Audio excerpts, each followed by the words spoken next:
मैं doctor Tabassum Parveen, HOD of economics department, SM college, Bhagalpur, Bihar. आज मैं मांग की लोच के संबंध में आप लोगों को कुछ बताना चाह रही हूँ। किसी भी वस्तु की मांग उस वस्तु की कीमत के साथ बदल जाती है, लेकिन सभी स्थिति में मांग में परिवर्तन एक जैसा नहीं होता। मांग का नियम यह नहीं बताता कि किसी वस्तु की कीमत में परिवर्तन होने से उसकी मांग में कितना परिवर्तन होगा, क्योंकि मांग का नियम केवल एक गुणात्मक कथन है। यहाँ पर हम मांग की लोच और मांग की कीमत लोच का अभिप्राय समझेंगे।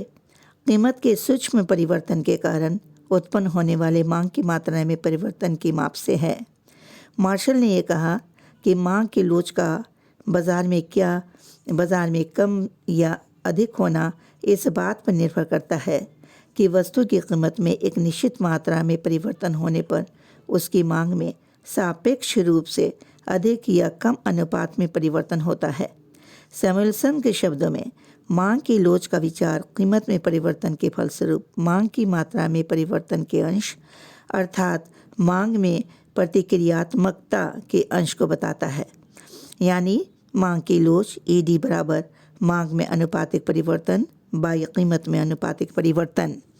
अब हमें देखना है कि कीमत में परिवर्तन के फलस्वरूप होने वाले मांग की प्रतिक्रियात्मक के आधार पर मांग की लोच को 5 भागों में बांटा गया। रिलेटिवली इलास्टिक डिमांड, जब किसी वस्तु की कीमत में परिवर्तन होने के फलस्वरूप उसकी मांग में अधिक अनुपातिक परिवर्तन हो जाता है, तो ऐसी वस्तु की मांग को हम सापेक्ष लोचदार मांग यानी रिलेटिवली इलास्टिक डिमांड कहेंगे। Delta Q by Q is greater than A delta P by P, यानी P पॉइंट पर OC कीमत है और उपभोक्ता की वस्तु की OA मात्रा उपभोग कर रहा है। कीमत के घट जाने से OF हो जाने पर उपभोक्ता वस्तु की मांग OB यूज़ करेगा। कीमत परिवर्तन CF के कारण मांग में AB परिवर्तन हुआ। चूँकि AB is greater than CF, अतः मांग की लोच इकाई से अधिक है। उसी तरह रिलेटिवली इनइलास्टिक डिमांड, जब किसी वस्तु की कीमत में परिवर्तन होने से उसकी मांग में कम अनुपातिक परिवर्तन होता है, तो वैसे परिवर्तन को हम रिलेटिवली इनइलास्टिक डिमांड कहते हैं। जैसे delta Q by Q is lesser than delta P by P, यानी delta P by P is greater than delta Q by Q। इस तरह से हम देख रहे हैं कि मांग वक्र सापेक्षता बेलोचदार है, रिलेटिवली इनइलास्टिक है, क्योंकि कीमत में CF कमी होने पर मांग में केवल AB के बराबर वृद्धि होती है। तो यह हो गया आपका रिलेटिवली इनइलास्टिक डिमांड। उसी तरह से यूनिट इलास्टिसिटी ऑफ डिमांड, जब किसी वस्तु की कीमत में परिवर्तन के परिणाम स्वरूप उसकी मांग में उसी अनुपात में परिवर्तन हो, तो इस तरह की मांग को हम कहेंगे इकाई लोचदार मांग, यानी डेल्टा Q बाई Q बराबर डेल्टा P बाई P। और यहाँ पर हम ये देखेंगे कि perfectly inelastic demand. Perfectly inelastic demand क्या है?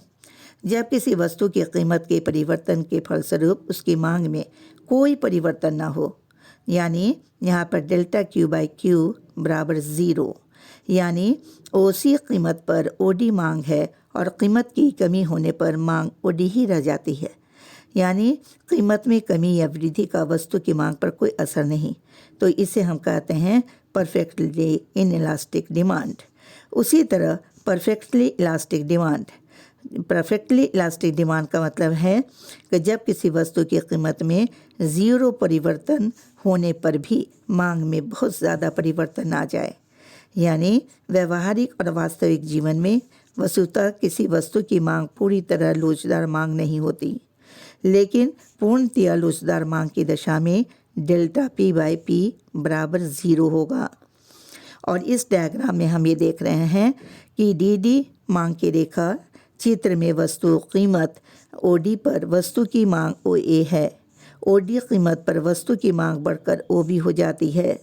यही कारण है कि परफेक्टली इलास्टिक डिमांड वक्र एक्सिस के समानांतर एक बड़ी रेखा के रूप में होती है, यानी परफेक्टली इलास्टिक डिमांड में थोड़ा सा भी परिवर्तन होने से मांग में ज़्यादा परिवर्तन होता है। तो लोच के प्रकार पर जब हम बात करते हैं तो यहाँ मांग की लोच 5 प्रकार की होगी। अधिक लोचदार मांग, बेलोचदार मांग, इकाई लोचदार मांग, पूर्ण लोचदार मांग और पूर्णतया लोचदार मांग। तो मांग की लोच को मापने के लिए कई मेथड्स हैं। इस विधि को यानी प्रोपोर्शनल मेथड, इस विधि को हम कहते हैं प्रोपोर्शनल मेथड, क्योंकि इस विधि के अंतर्गत वस्तु की मांग के अनुपातिक परिवर्तन को उसकी कीमत के अनुपातिक परिवर्तन से भाग दे दिया जाता है, यानी विभाजित कर दिया जाता है। तो यहाँ पर अनुपातिक परिवर्तनों को 100 से गुना करके उसका प्रतिशत निकाला जाता है और प्रतिशत निकालकर मांग की लोच का पता लगाया जाता है।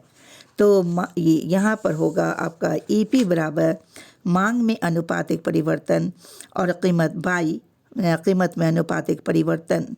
इकाई से अधिक लोच में हम देखते हैं कि वस्तु के मूल्य के परिवर्तन के अनुपात से जब वस्तु की मांग अधिक परिवर्तित होती है तो उसे हम इकाई से अधिक मांग की लोच कहेंगे।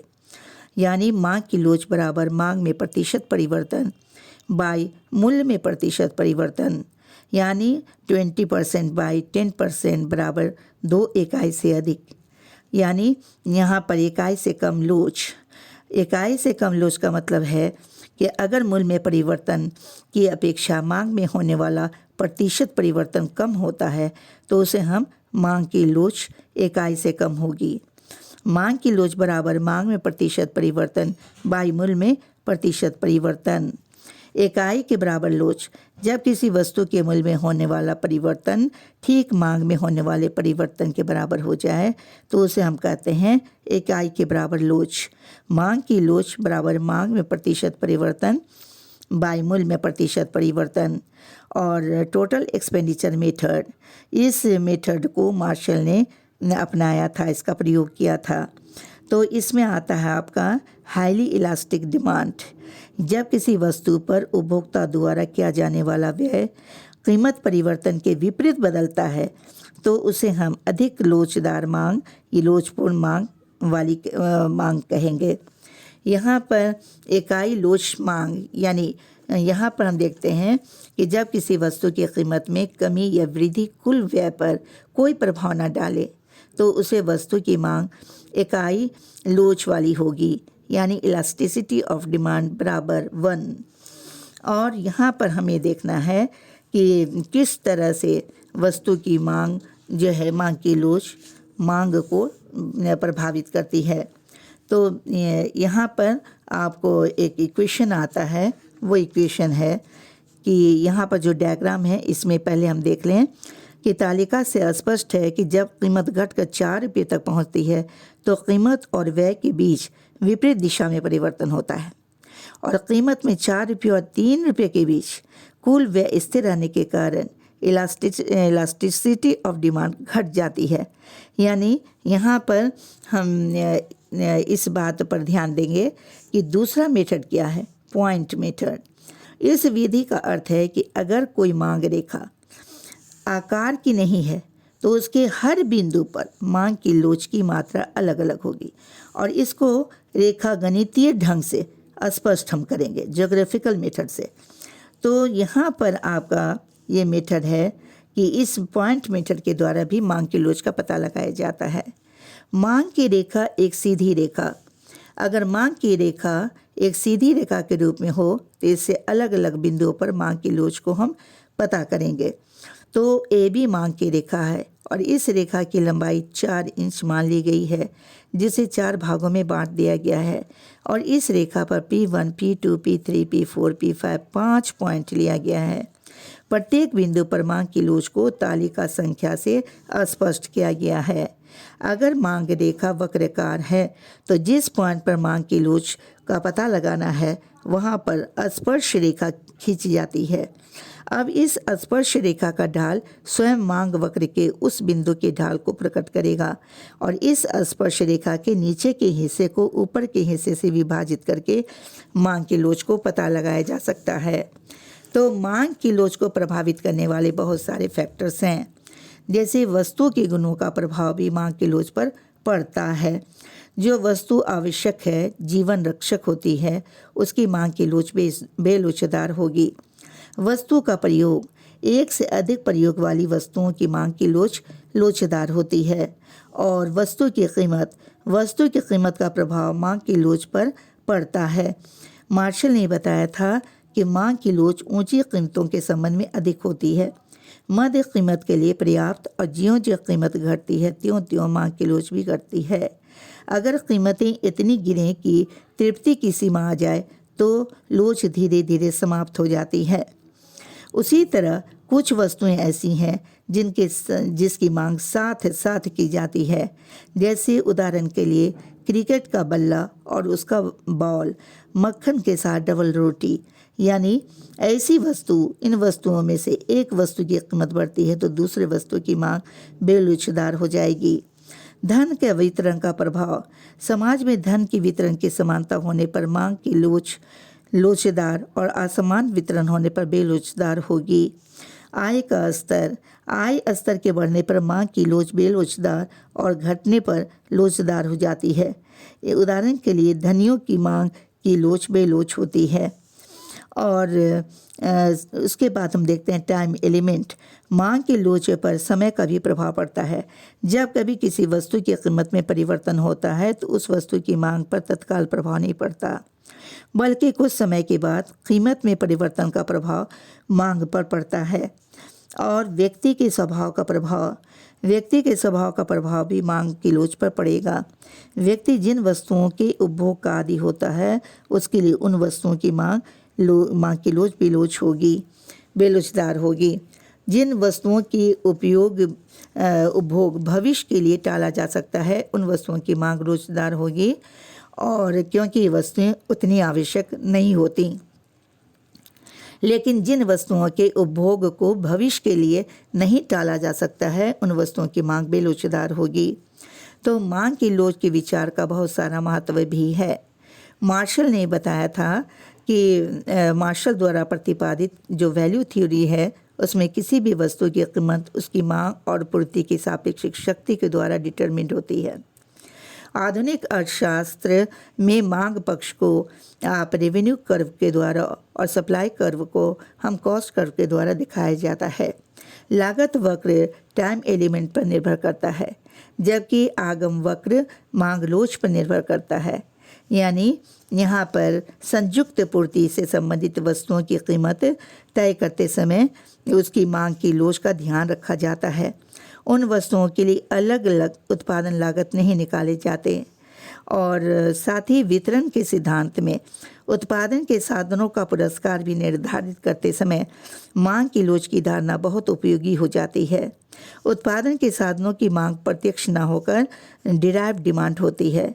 उत्पादन के इन साधनों को उत्पादक अधिक पुरस्कार देता है जिसकी मांग उसके लिए बेलोचदार होती है। सरकार के लिए उपयोगी एक कुशल वित्त मंत्री का यह प्रयास रहता है कि सरकार को अधिक से अधिक आय प्राप्त हो और अर्थव्यवस्था में धन और आय के वितरण की असमानता दूर हो। कर लगाते समय वित्त मंत्री विभिन्न वस्तुओं की मांग की लोच को ध्यान में रखता है। जिन वस्तुओं की मांग बेलोच होती है उस पर सरकार ऊंचा कर लगा देती है और अतिरिक्त आय प्राप्त करती है। तो कई सेक्टर्स में मांग की लोच का जो विचार है वो बहुत ही महत्वपूर्ण हो जाता है।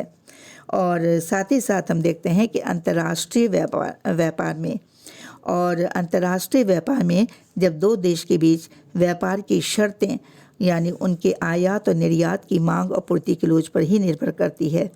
अगर देश के निर्यात की मांग बेलोचदार है तो विदेशों को ऊंची कीमत दे करके भी उसे आयात करना पड़ेगा, और इस प्रकार मांग की लोच का व्यापार की शर्तों पर प्रत्यक्ष प्रभाव पड़ता है।